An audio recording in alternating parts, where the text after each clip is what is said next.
বলেছি যে তোর ওখানে যে ব্যথা করছে, কথাটা শোন আগে, ওখানে যে ব্যথা করছে ওখানে। তুমি ভিডিও করতো হ্যাঁ কেন? শোন না, আমার কথাটা না শোন। না আচ্ছা ভিডিও ভিডিও ডিলিট করে দেবো আমি, আগে কথাটা শোন।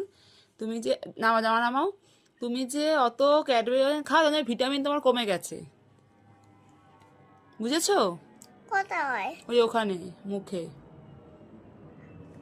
ছুড়ে গেছে। হ্যাঁ তো ভিটামিন কম। তুমি ভিটামিন কম দিয়েছো? আমি ভিটামিন কম দিয়েছি? কোথায়? বেশি দিয়েছো?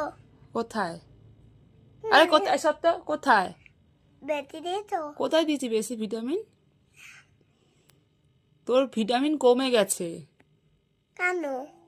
কেন? তুই রজেন ফলেন খাস বেশি তাই। রোজ রোজ? হ্যাঁ কেন? কেন? ওই জন্য ভিটামিন কমে গেছে। হ্যাঁ হ্যাঁ, ওই জন্য ভিটামিন কমে গেছে। ছুড়ে গেছে। হ্যাঁ তো ভিটামিন কম আছে।